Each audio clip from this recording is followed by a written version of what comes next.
नमस्ते छात्रों, मैं प्राध्यापक ए बी रहते आपका इस वीडियो में स्वागत करता हूं।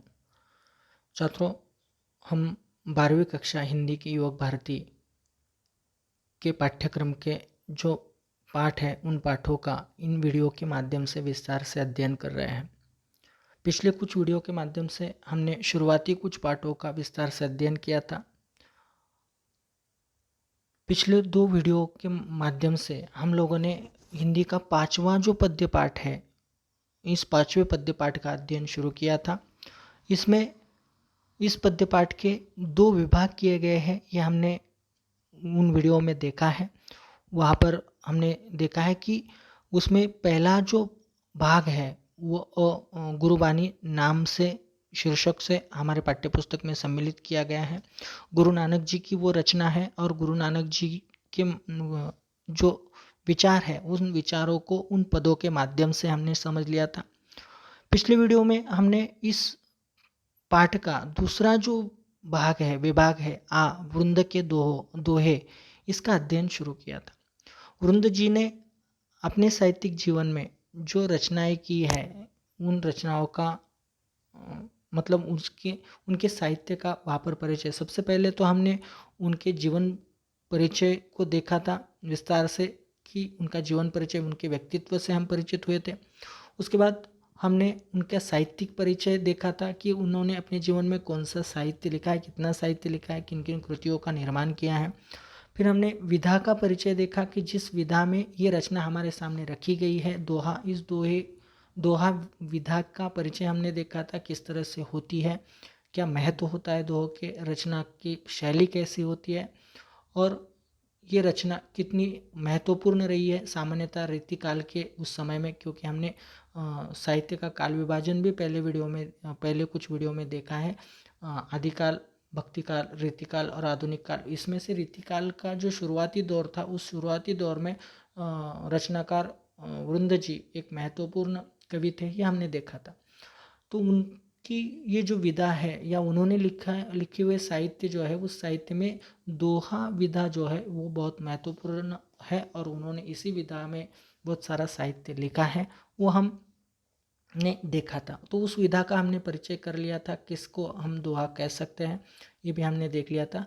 बाद में हमने इस पाठ में जो दोहे दिए गए थे उन दोहों का संक्षिप्त परिचय, पाठ परिचय में जो होता है वो हमने करवा लिया था। सभी दोहों का एक संक्षिप्त परिचय हमने वहाँ पर करवा लिया था, उसका अध्ययन भी कर लिया था।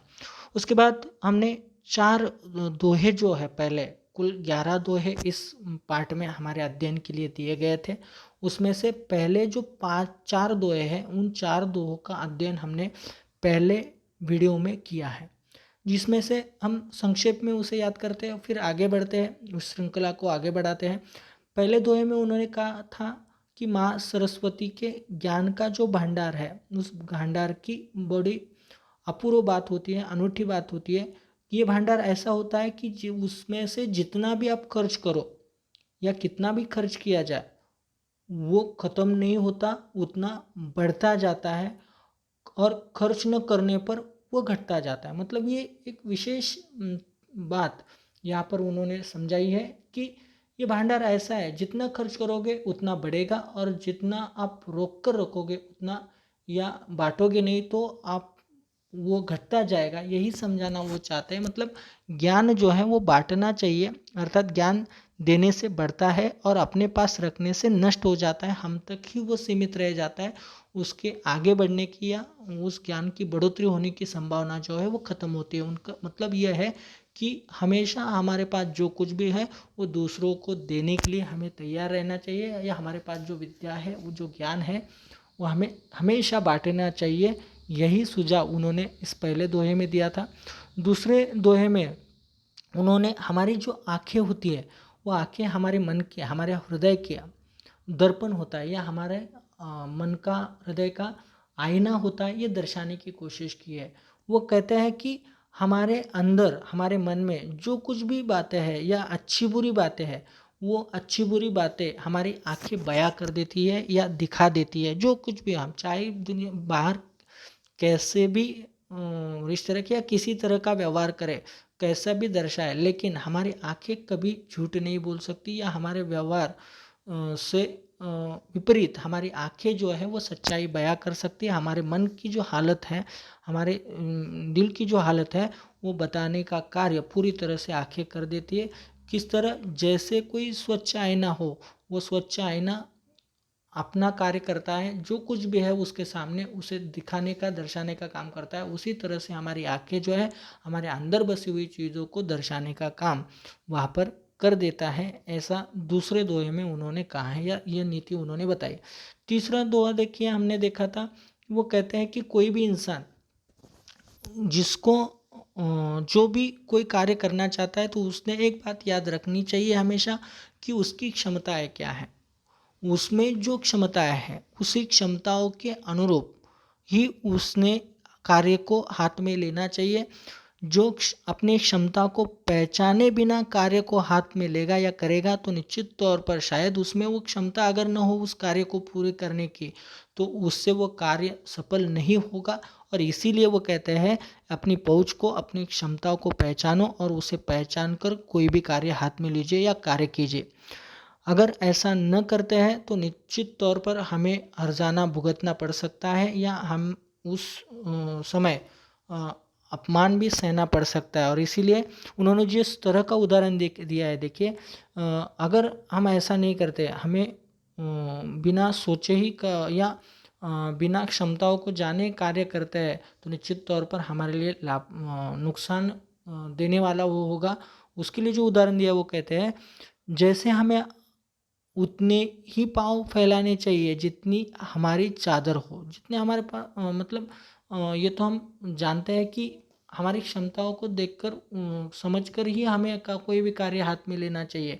जैसे हमें पाँव उतने ही फैलाने चाहिए जितनी हमारे पास चादर हो। अगर उससे ज़्यादा हम पाँव फैलाते हैं, तो निश्चित तौर पर चादर जो है वो कम पड़ जाती है। मतलब क्षमता के अभाव में अगर हम कोई बड़ा कार्य हाथ में लेते हैं, तो उसे संपन्न करने में कठिनाइयाँ आ सकती है। यही उन्हें हमें समझाना है इस दोहे के माध्यम से।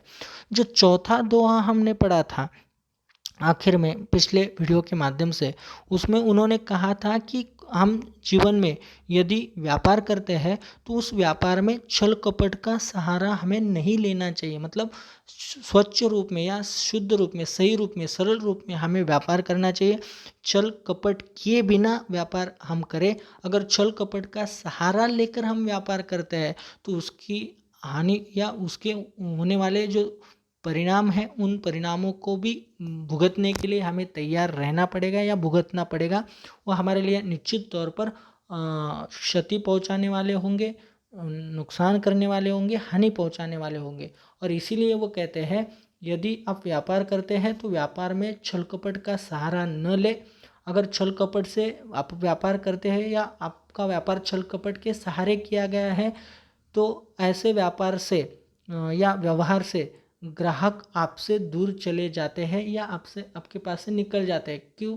क्योंकि अगर छल कपट की सहायता से आप व्यापार करते हैं, शुरुआती दौर में अगर लोग जानते नहीं है या लोगों को पता नहीं है, तो शुरुआती दौर में शायद वो आपके पास आ सकते हैं, आपको शुरुआती दौर में खुशी मिल सकती है, लेकिन वो खुशी ज़्यादा लंबी नहीं हो सकती। क्योंकि अगर छल कपट का सहारा लेकर आपने व्यापार किया है, तो उन्हें उसके बाद पता चल जाएगा कि उनके साथ छल हुआ है, कपट किया गया है, और ऐसे व्यापार, ऐसे व्यवहार से वो कभी भी खुश नहीं होंगे, और वो बाद में आपके साथ व्यापार करने के लिए तैयार नहीं होंगे। इसीलिए वो आपसे दूर चले जाते हैं।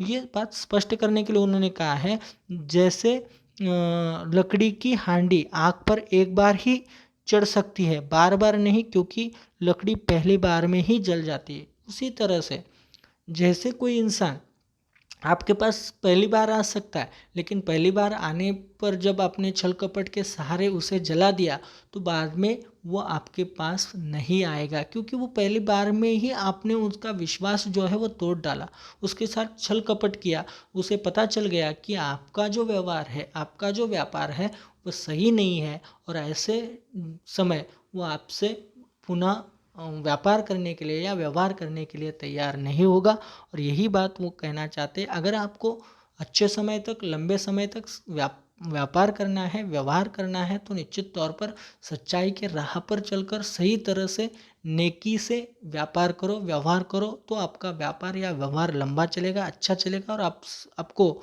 सही बरकत जो है वो मिल सकती है। अन्यथा वो सब आप सब गंवाने के लिए तैयार रहिए अगर आप छल कपट का सहारा लेते हैं।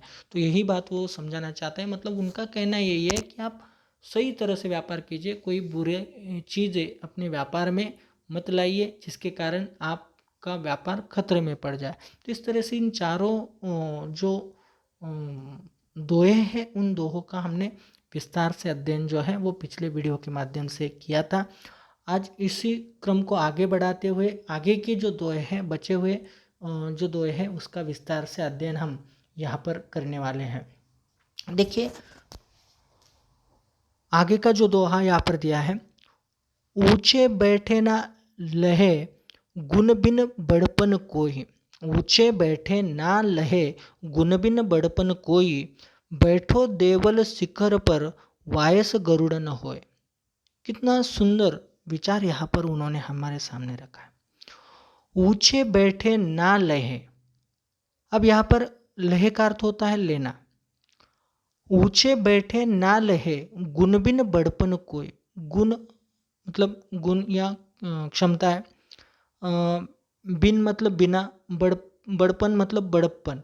कोई, चाहे कोई, यहाँ पर वो बताना चाहते हैं चाहे कोई कितना भी ऊंचा स्थान लेकर क्यों ना बैठ जाए, क्यों ना ले, लहे का अर्थ होता है लेना। चाहे कोई कितना भी ऊंचा स्थान लेकर क्यों ना बैठे, ले, लेकिन उस स्थान को संभालने के लिए जो क्षमता है, जो गुण चाहिए, अगर वो उसके पास नहीं है, गुण बिन बड़पन कोई, तो उसके पास उस स्थान की काबिलियत या हैसियत से अगर गुण नहीं है, बिना गुण का वो है, तो उसे वो बड़प्पन, उसे वो आदर, वो सम्मान जो है वो प्राप्त नहीं हो पाएगा।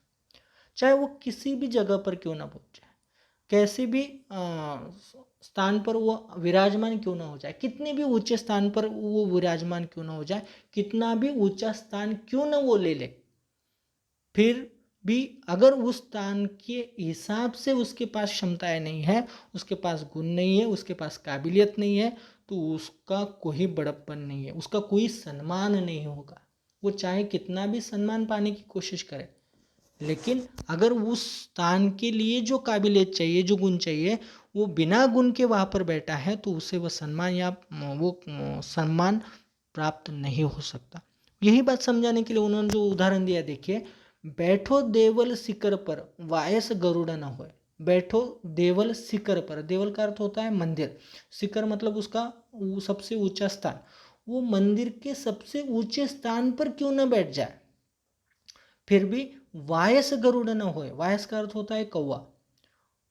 वो वायस मतलब कौवा जो है वो कभी भी गरुड़ नहीं बन सकता, चाहे वो मंदिर के सबसे उच्चस्थ स्थान पर क्यों ना बैठ जाए, सबसे ऊंचे पद पर, स्थान पर क्यों ना बैठ जाए, फिर भी उसे गरुड़ का सम्मान जो है वो कभी भी प्राप्त नहीं हो पाएगा।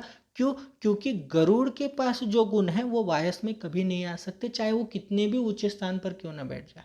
उसी तरह से दुनिया में वो इंसान जिसके पास वो गुण नहीं है, क्षमता नहीं है, वो चाहे कितना भी ऊंचा स्थान प्राप्त क्यों ना कर ले या स्थान पर पहुंच जाए, लेकिन उसे वो सम्मान नहीं मिलेगा। उस कौवे की तरह, जैसे उसके पास गुण नहीं है, उसी तरह से इस इंसान के पास गुण नहीं है, और वो अगर बिना गुण के उस स्थान पर बैठा है, तो उसे वो सम्मान प्राप्त नहीं होगा। लोग हंसेंगे, उसका मजाक उड़ाएंगे, उसे एक तरह से शर्मिंदा करने की कोशिश वहाँ पर करेंगे। तो बिना गुण के किसी भी स्थान पर बैठना कोई लाभदायक नहीं हो सकता, यही उन्होंने समझाया।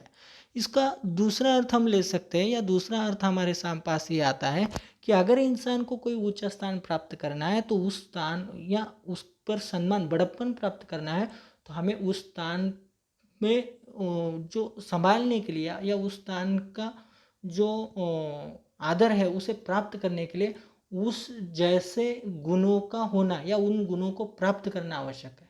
उसके लिए मेहनत करनी चाहिए, जो भी है हमें करना पड़ेगा। और उन क्षमताओं को प्राप्त किए बिना अगर हम उस स्थान पर बैठ जाएं तो उसकी कोई कीमत नहीं रहेगी। अगर क्षमताओं को प्राप्त करके हम स्थान पर बैठते हैं तो निश्चित तौर पर हमारा सम्मान जो है हो सकता है। इसका मतलब यह है कि हमें मेहनत करनी पड़ेगी। मेहनत करके किसी भी स्थान को, किसी भी पहुंच को हमें प्राप्त करना पड़ेगा, मेहनत से और क्षमताओं से, गुणों से। बिना मेहनत के बिना गुणों के अगर हम किसी स्थान को प्राप्त करने की कोशिश करेंगे या स्थान पाएंगे भी, तो भी वो हमारे लिए ज़्यादा लाभदायक नहीं साबित हो सकता। यही उन्होंने हमारे सामने रखा है, यही विचार जो बहुत ही महत्वपूर्ण है। आजकल हम बिना मेहनत के सफल होना चाहते हैं, और वो सफलता शायद हमें किसी कारणवश मिल भी जाए या अपने आप या किसी संजोग से मिल जाए, लेकिन वो किसी लाभ की नहीं है, किसी फायदे की नहीं है, क्योंकि कुछ समय पश्चात वो जो सम्मान हो वो आपका निकल जाएगा, क्योंकि उसके लिए जो काबिलियत या गुण होते हैं वो गुण आप में अक्सर मौजूद नहीं है।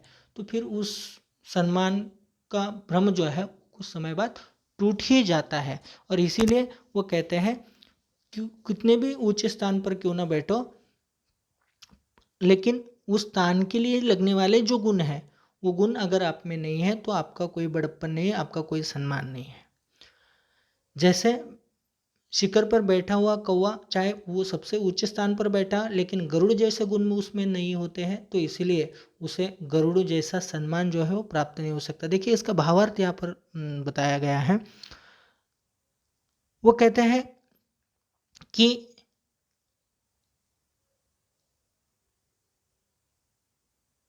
ऊंचे स्थान पर बैठने से बिना गुण वाला कोई भी व्यक्ति बड़ा नहीं बन सकता। कोई इंसान ऊंचे स्थान पर बैठ जाए, लेकिन अगर उसमें गुण नहीं है तो व्यक्ति कभी भी बड़ा नहीं बन सकता, या कभी भी उसको वो सम्मान प्राप्त नहीं हो सकता जो वो पाना चाहता है। मतलब सिर्फ ऊंचे स्थान पर बैठने से सम्मान प्राप्त हो जाएगा या उसे वो सभी चीज़ें मिल जाएगी जो वो चाहता है, तो वो मुमकिन नहीं है, ये उन्होंने यहाँ पर बताया है। ठीक वैसे ही जैसे मंदिर के शिखर पर बैठने से कौवा गरुड़ नहीं बन जाता, उसी तरह से कोई ऊंचे स्थान पर बैठने से कोई इंसान जो आम इंसान है या सामान्य है, जिसमें वो स्थान पर बैठने की क्षमता नहीं है, वो भी ऊंचा या बड़ा नहीं बन सकता। ये उन्होंने यहाँ पर बताया है। आगे का दोहा देखिए। उद्यम कबहू न छाड़िए पर असा के मोद, उद्यम कबहू न छाड़िए पर असा के मोद, गागरी कैसे फोरिए उनयो देखी पयोद। यहाँ पर भी देखिए वृंद जी क्या कहना चाहते हैं। उद्यम का अर्थ होता है प्रयत्न, परिश्रम, मेहनत, उद्योग हम कह सकते हैं। अलग अलग अर्थ यहाँ पर होते हैं। तो यहाँ पर जो अर्थ दिए हैं, जो सामान्यतः उद्योग के लिए दिए हैं ये, या व्यवसाय के लिए दिए हैं। ये कहना चाहते हैं उद्यम या अपना व्यवसाय कबहू न छाड़िए पर आशा के मोद। अपना उद्योग, अपना व्यवसाय कभी भी, कबहू मतलब कभी भी, न छाड़िए, छाड़िए का अर्थ होता है छोड़िए, पर आशा के मोद, पर आशा के मोद का अर्थ होता है दूसरों के भरोसे। हमें अपना जो उद्योग है, उद्यम है, व्यवसाय है, वो कभी भी दूसरों के भरोसे नहीं छोड़ना चाहिए। अपना कार्य जो है, अपने जो भी कर्तव्य है, अपने जो व्यवसाय है, वो कभी भी छोड़ देना, दूसरों के भरोसे छोड़ देना, या वो कर लेंगे या देख लेंगे इस विचार से उसको अनदेखा करना या छोड़ देना अच्छी बात नहीं है, या ये उचित नहीं है, ये या ऐसा किसी ने नहीं करना चाहिए, ये वो समझाना चाहते हैं। इस बात को समझाने के लिए या इस विचार को हमारे सामने या उस विचार को पुष्टि देने के लिए उन्होंने जो उदाहरण दिया है, वो उदाहरण भी कितना समर्पक है, सुंदर है, ये हमें उस उदाहरण को देखने के बाद पता चलेगा। देखिए वो क्या कहना चाहते हैं, इस विचार को पुष्टि देने के लिए जिस उदाहरण का उन्होंने प्रयोग किया है, वो कहते हैं गागरी कैसे फोरिए अनयो देखी पयोद। गागरी कैसे फोरिए, गागरी का अर्थ होता है गागर। जो गागर होती है वो गागर को कैसे फोरिए अनयो देखी पयोद। हमने देखी का अर्थ होता है देखना, पयोद का अर्थ होता है बादल। हमने आकाश में अगर बारिश के जो बादल है वो बादल देखने के बाद हमारे घर में भरी हुई पानी की जो गागर है वो फोड़ दी कि चलो अब बारिश आने वाली है तो घर में इतना सारा पानी मिलने वाला है, तो घर में रखी हुई छोटी सी गागर को रख कर क्या फ़ायदा, तो फोड़ दीजिए, इस पानी का कोई लाभ नहीं है क्योंकि अब बारिश का पानी आने वाला है, इतना सारा पानी आने वाला है, तो घर की गागर जो है उस भरी गागर फोड़ देना ये क्या उचित होगा, क्या नहीं हो सकता। वो यही बात वो हमें समझाना चाहते हैं। जिस तरह से आकाश से बरसने वाला पानी के सहारे हम अपने घर में बस भरी हुई गागर को फोड़ने का कार्य नहीं कर सकते या हमें ऐसा नहीं करना चाहिए, उसी तरह से अपने व्यवसाय को, अपने व्यवहार को, अपने कर्तव्य को, अपने उद्यम को कभी भी दूसरों के भरोसे नहीं छोड़ना चाहिए। हमें अपनी ज़रूरत पूरी करने के लिए उस बादल के भरोसे नहीं बैठना चाहिए। अगर हम बैठेंगे तो क्या पता वो बरसेगा या नहीं बरसेगा, बरसेगा ठीक है, लेकिन हर समय हमारी ज़रूरत के अनुरूप वो बरसेगा ऐसा भी नहीं है। तो जब हमें ज़रूरत होगी तो हम हमारे घर में अगर गागर है उसमें पानी भरा है तो हम अपने हिसाब से, अपनी ज़रूरत के हिसाब से अपनी ज़रूरत पूरी कर सकते हैं, उसे ले सकते हैं, प्राप्त कर सकते हैं। लेकिन बरसात में या बादल में इतना पानी भरा है इसका मतलब यह नहीं है कि वो आपके लिए हमेशा या सदैव तैयार रहेगा या मिलेगा आपको। अर्थ यही है या समझाना वो यही चाहते हैं कि हमेशा अपने उद्यम को, अपने कार्य को, अपने व्यवसाय को हमें संभालना चाहिए जिम्मेदारी से। दूसरों के भरोसे अगर हम उसे छोड़ते हैं तो वो उसी बादल की तरह होंगे जो कभी भी, मतलब कभी हमें मिलेंगे या नहीं भी मिलेंगे, उस स्थिति में हमें दूसरों पर निर्भर रहना पड़ेगा। उसी तरह से व्यवसाय भी अगर हम दूसरों पर छोड़ेंगे तो हमें उस पर निर्भर रहना पड़ेगा और ये कभी भी हमारे लिए अच्छा नहीं होगा। और इसीलिए वो कहना चाहते हैं हमारा उद्यम, हमारा व्यवसाय, हमारे जो कोई चीज़ें हैं वो हमें खुद करनी चाहिए, दूसरों के भरोसे कभी भी नहीं छोड़नी चाहिए। यही बात वो समझाना चाहते हैं। देखिए उसका भावार्थ वो क्या कहना चाहते हैं। वो कहना चाहते हैं दूसरों के भरोसे अपना कार्य अथवा व्यवसाय छोड़ देना उचित नहीं है। ये बिल्कुल उचित बात नहीं है कि हम अपना कार्य, अपनी जिम्मेदारी, अपना उद्योग, अपना व्यवसाय दूसरों के भरोसे छोड़ दें।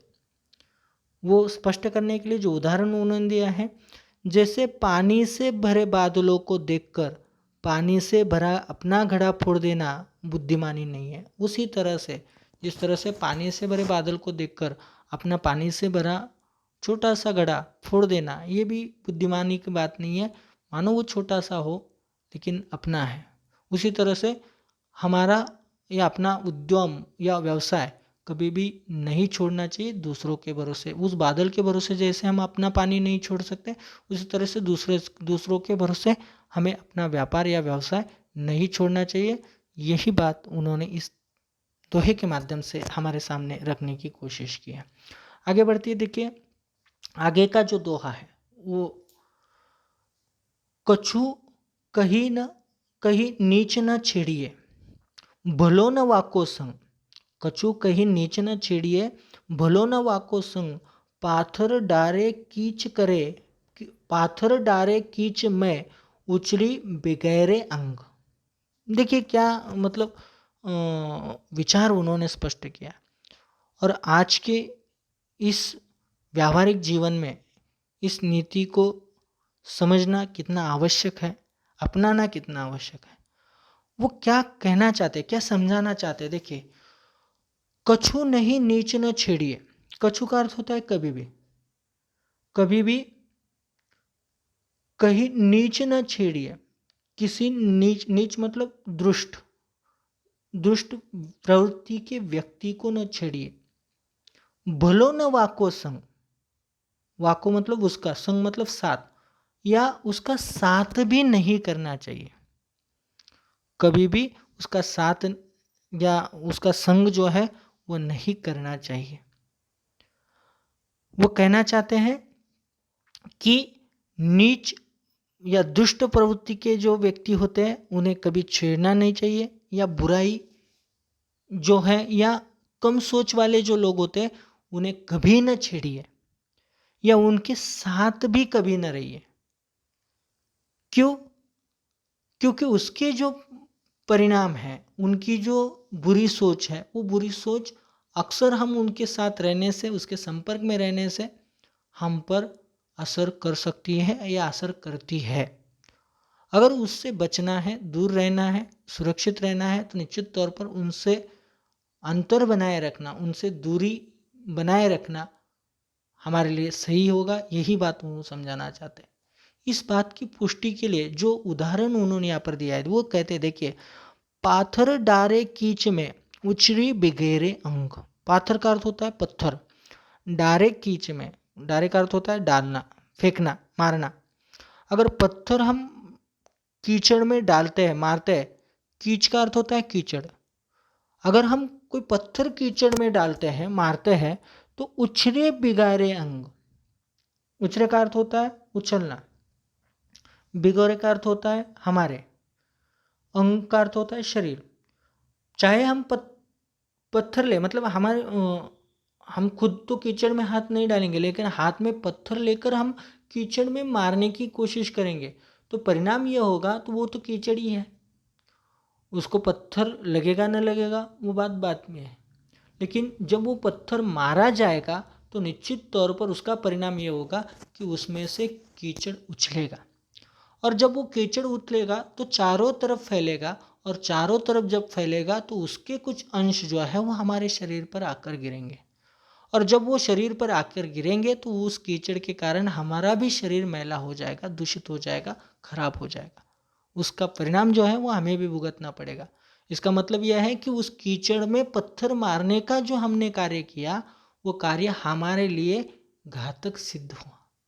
वही बात वो कहना चाहते हैं कि कभी भी ऐसे लोगों को न छेड़िए जिनकी सोच छोटी है, जो हम कह सकते हैं नीच लोग, हम जिसे कह सकते हैं, या दुष्ट प्रवृत्ति के लोग हैं।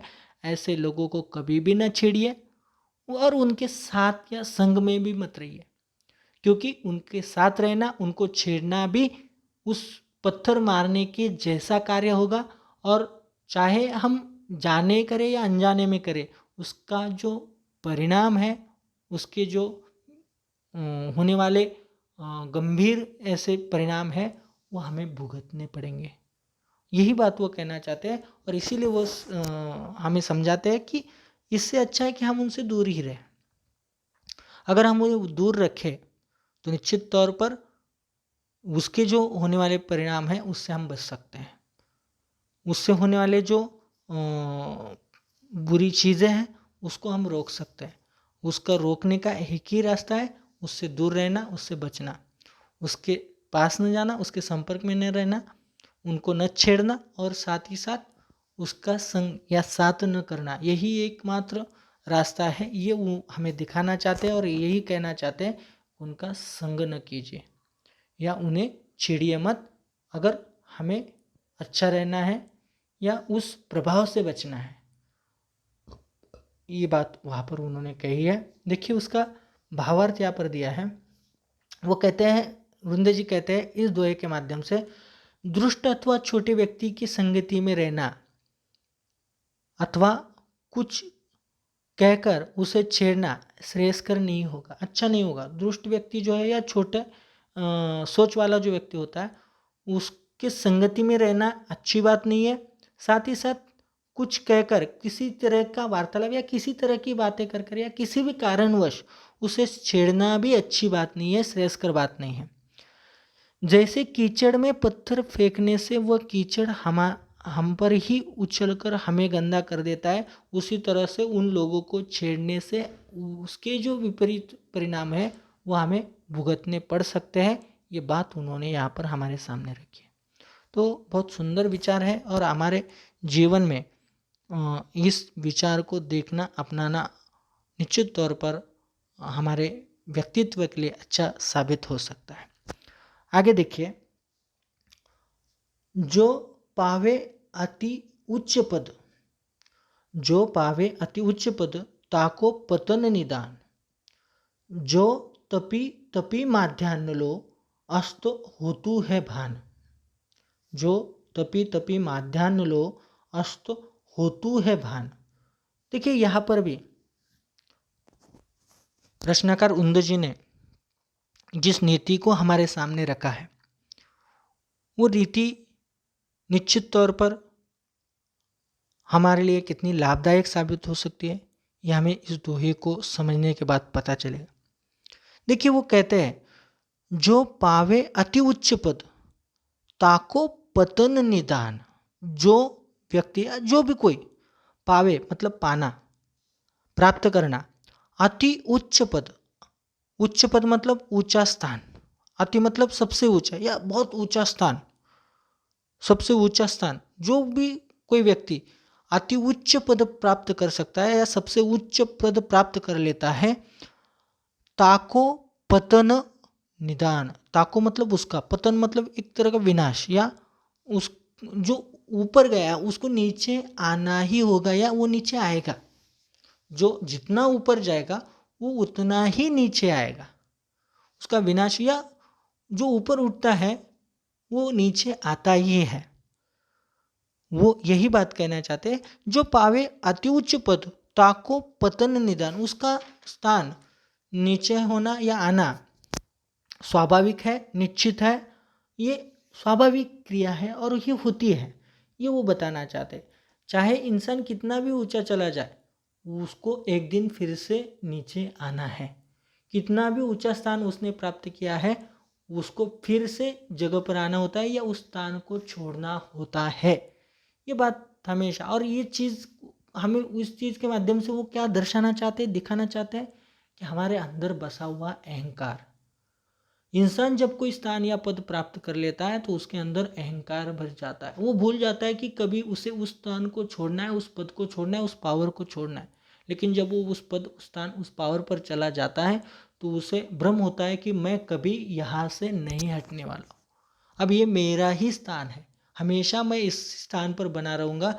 इस सोच के बाद वो उसमें जो अहंकार उत्पन्न होता है, उस अहंकार से विनाश जो है वो विनाश उसके पास चला आता है। इसीलिए इंसान चाहे कहाँ पर भी हो, कितने भी ऊंचे स्थान पर, पद पर क्यों ना चला जाए, कितने भी मान सम्मान उसे प्राप्त क्यों ना हो, लेकिन उसके मन में कभी भी अहंकार नहीं होना चाहिए। ये उन्हें हमें समझाना है, ये नीति हमें, ये बोध हमें, ये विचार हमें देना है उन्हें। और इसीलिए वो कहते हैं, चाहे कितना भी ऊंचा स्थान प्राप्त कर लो, जितना वो ऊंचा जाएगा उसे उतना ही वापस नीचे आना पड़ेगा, फिर से वो उसका पतन जो है उसका निदान वो निश्चित है।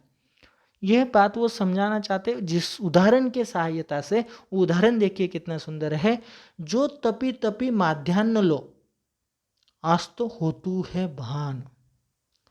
तपी तपी मतलब तपना, माध्यान्ह मतलब दोपहर का सूरज या समय।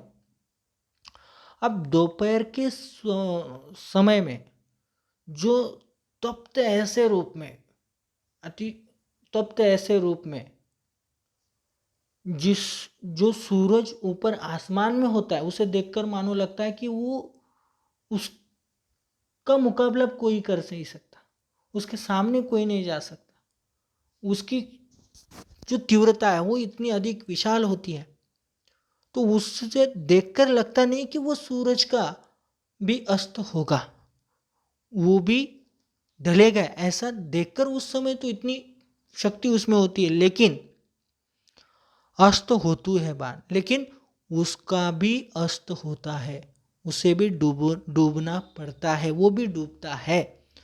सूर्य का भी अस्त होता है उस दिन के लिए। मतलब वो चाहे कितना भी ऊंचा चला जाए, कितना भी कितनी भी ऊंची स्थिति वो प्राप्त कर ले, लेकिन उसे भी फिर वापस नीचे आना पड़ता है। फिर से वो वापस उठ सकता है लेकिन उसे नीचे आना ही पड़ता है। उसी तरह से इंसान को भी जीवन में इस तरह के स्थितियों से गुजरना पड़ता है। चाहे कितना भी ऊंचा चला जाए उसे फिर से वापस आना पड़ता है या वापस आना होता है अपनी जगह पर। और यही बात उसने हमेशा याद रखनी चाहिए, यही वो समझाना चाहते हैं। कभी भी उस कारण उसके अंदर अहंकार उत्पन्न नहीं होना चाहिए, क्योंकि उसका भी अगर अहंकार उत्पन्न हो जाए तो उसका विनाश निश्चित है। वो सूरज तो को डूबना पड़ता है, तो हम जैसे सामान्य जनों की क्या बात है, यही वो समझाना चाहते हैं।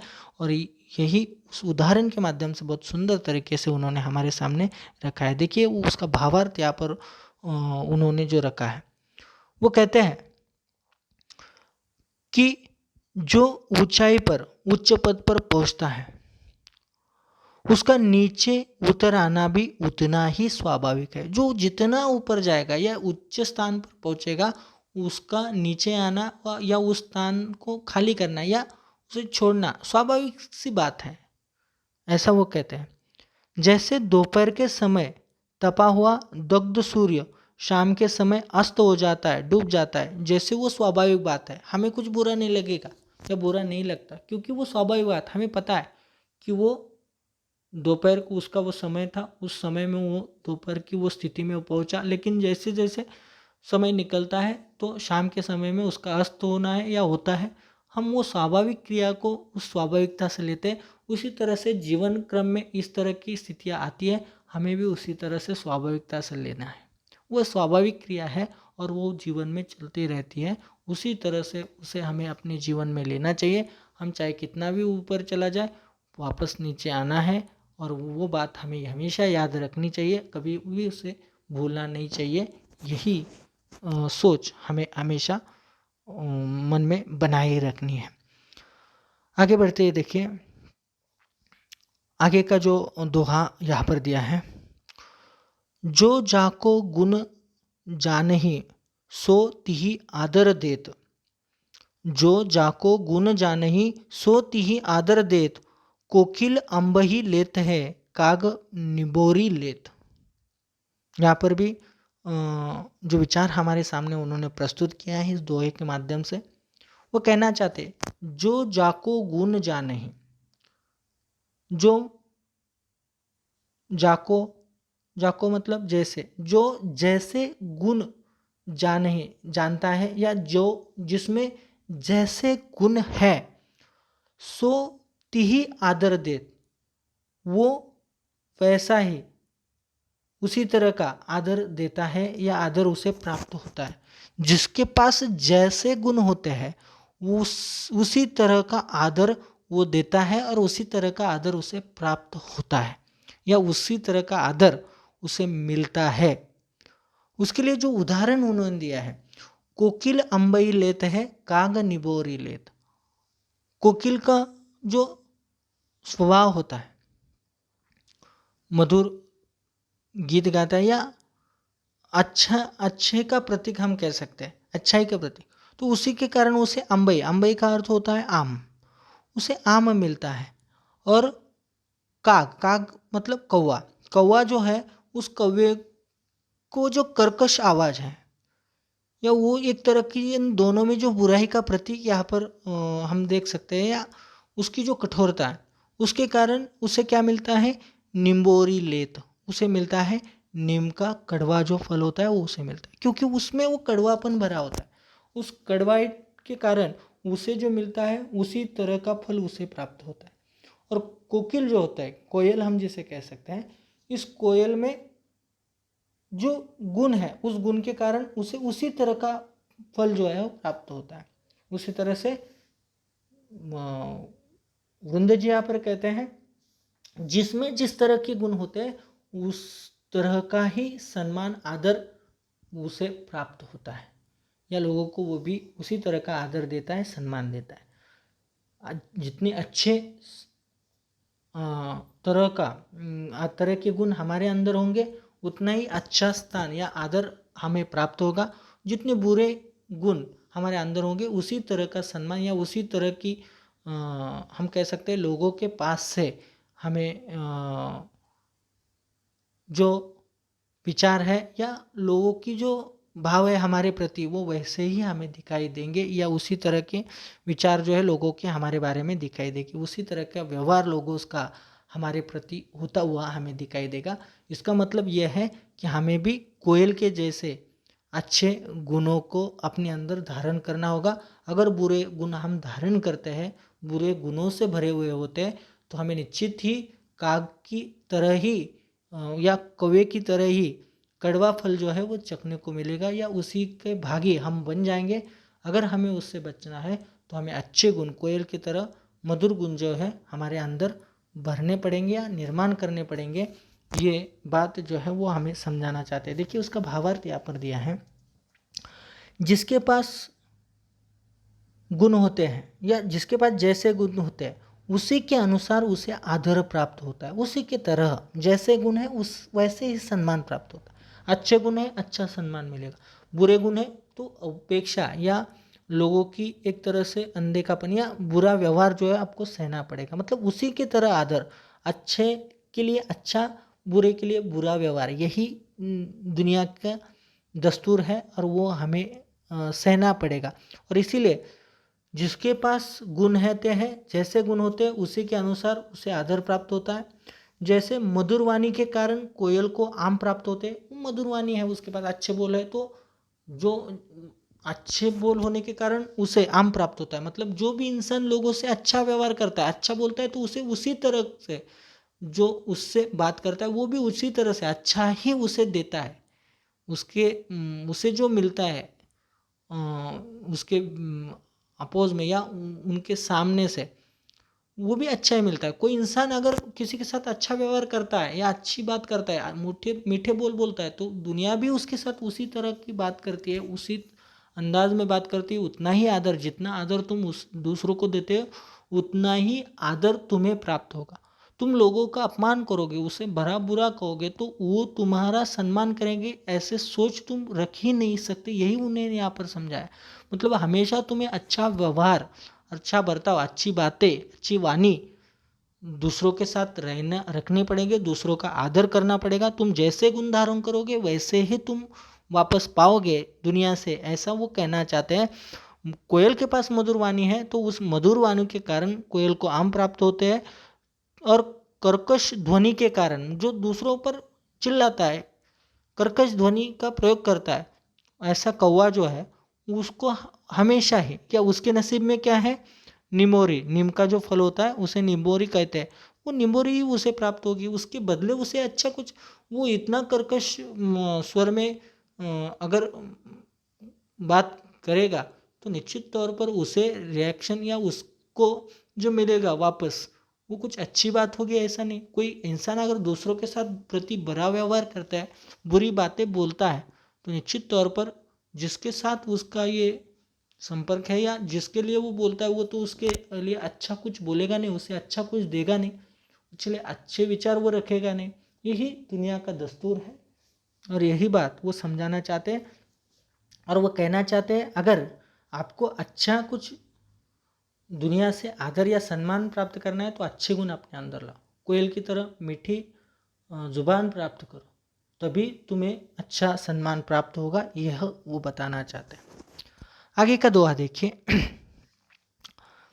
आप अकराज आपनो, आप अकराज आपनो, करत कुबूद के साथ, करत कुबूद के साथ, पाय कुलाड़ी आपने, मारत मूर्ख हाथ। इस पद के माध्यम से वृंद जी कहना चाहते हैं आप अकराज आपनो, करत कुबूद के साथ। दुनिया में या जीवन में हम जो कार्य करते हैं उन कार्य को करते समय अकराज का अर्थ होता है नासमझी, नासमझी के साथ या अविवेक के साथ या बिना विचार के साथ अगर आप कोई कार्य करते करो तो कुबूद के साथ और कुबुद्धि के साथ या दुर्बुद्धि के साथ हम कह सकते हैं, कोई भी कार्य करते हैं, कोई भी व्यवहार करते हैं, कोई भी कार्य हाथ में लेते हैं अविवेक के साथ या नासमझी के साथ या दुर्बुद्धि के साथ, हम कोई भी कार्य हाथ में लेंगे तो उसके कारण हमें हानि झेलनी पड़ सकती है, हमारा नुकसान जो है हो सकता है। उनका कहना है कि जीवन में कोई भी कार्य अगर हमें करना है तो सोच समझकर, 1000 बार उसके बारे में सोचकर हमें उस कार्य को हाथ में लेना चाहिए। जल्दी में किसी कार्य को हाथ लगाना या बिना सोच विचार के, बिना किसी विवेक के, समझदारी के, बिना कोई बुद्धिमानी के अगर हम नासमझी के कारण कोई भी कार्य अपने हाथ में लेते हैं, कोई भी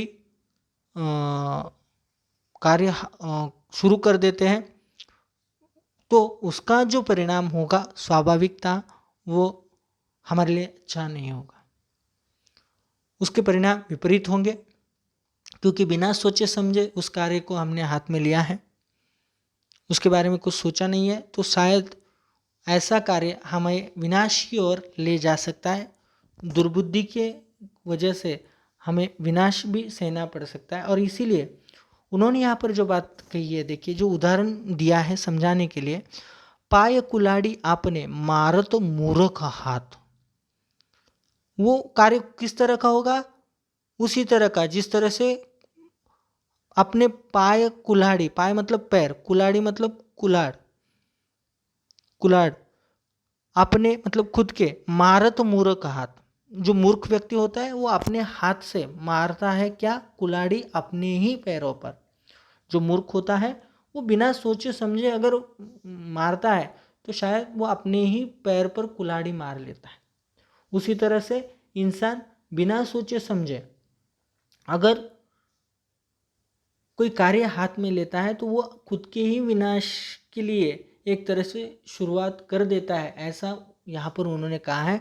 मतलब कोई भी कार्य करते समय सोच समझकर उस कार्य को करना चाहिए, बिना सोच विचार के या नासमझी के साथ या दुर्बुद्धि के साथ, अविवेक के साथ कोई कार्य का आरंभ हम करते हैं, कार्य हाथ में लेते, कार्य शुरू कर देते हैं, तो वो उसी भांति होगा जिस भांति कोई मूर्ख अपने पैरों पर कुल्हाड़ी मारता है। उसी तरह से अविवेक के साथ किया हुआ कार्य भी हमें विनाश की ओर लेकर जाता है। ये यहाँ पर उन्होंने हमें समझाया है।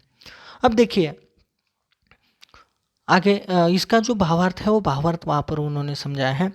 अविवेक के साथ किया गया कार्य स्वयं के लिए हानिकारक सिद्ध होता है। अविवेक के साथ कोई भी कार्य अगर हम करते हैं तो वो हमेशा स्वयं के लिए, खुद के लिए हानिकारक, नुकसान देने वाला, विनाश करने वाला, नाश करने वाला सिद्ध होता है। जैसे कोई मूर्ख अपनी अविवेकता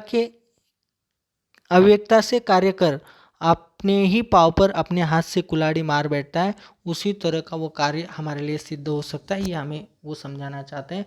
मतलब कोई भी कार्य हमें सोच समझकर विचार करके हाथ में लेना चाहिए। ऐसे ही अविवेक के साथ कार्य करना विनाश की ओर बढ़ना है। यही हमें उस पद के माध्यम, दोहे के माध्यम से वृंद जी समझाना चाहते हैं। यही नीति हमारे सामने वो रखना चाहते हैं। इस रचना का या इस पाठ के अंतिम जो दोहा है उस दोहे को हम अब पढ़ेंगे। देखिए, कुल कपूत जानो परे लखी शुभ लक्षण गात। कुल कपूत जाने परी लखी शुभ लक्षण गात। होन हार बिरवान के होत चिकने पात। होन हार बिरवान के होत चिकने पात। देखिए इस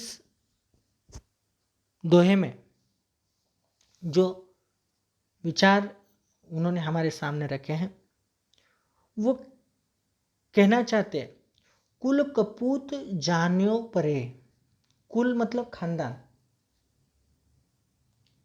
जानो मतलब जानना, कपूत का अर्थ होता है कुल को डुबोने वाला या कुल को लांछन लगाने वाला या बुरा पुत्र। हम कुल के लिए बुरा या कुल को डुबोने वाला जो पुत्र होता है उसे हम कुपुत कहते हैं। कुल के लिए बुरा साबित हुआ पुत्र, ऐसे कुपुत, उसे कुल कपूत जानो परे लखी शुभ लक्षण गात। लखी का अर्थ होता है देखकर, शुभ मतलब शुभ, लक्षण का अर्थ होता है लक्षण। तो सामान्यतः वृंद जी कहते हैं कि जो बच्चा होता है या छोटा सा बच्चा होता है उस बच्चे के लक्षण देखकर ही उसका व्यवहार या उसका जो वर्तन या जो कुछ भी है उसके लक्षण जो है उसे देखकर ही पता चलता है उसके बारे में अच्छा या बुरा क्या है, या वो अच्छा है या बुरा है, कुपूत होगा या सुपूत होगा। कुल कपूत जो है वो अपने लक्षणों से ही बता देता है कि वो किस तरह से अपने कुल को आगे लेकर जाएगा या किस तरह से कुल को बदनाम करेगा, खराब करेगा। इंसान के अंदर जो अच्छे बुरे गुण होते हैं उसका पता छोटी सी उम्र मतलब पालने में ही पता चल जाती है।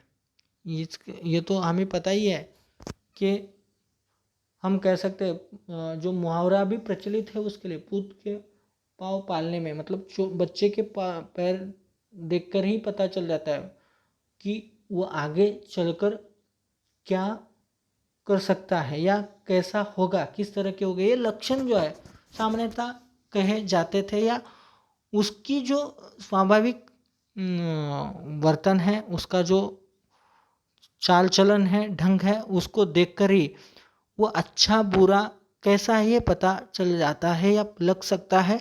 उसके लक्षण देखकर ही वो सुपूत होगा या कुपूत होगा ये बता देता है या पता चल जाता है। इसी चीज़ को समझाने के लिए उन्होंने जो उदाहरण दिया है, देखिए, होनहार बिरवान के होत चिकने पात। होनहार का अर्थ होता है उत्तम दर्जे की, बिरवान का अर्थ होता है बीज, चिकने का अर्थ होता है अच्छे, पात का अर्थ होता है पत्ते। जो उत्तम दर्जे का बीज होता है उसके जो पात या उस बीज से निकलने वाला जो पौधा होता है, उस पौधे की जो पत्तियां होती है वो चिकनी होती है, अच्छी होती है, मजबूत होती है।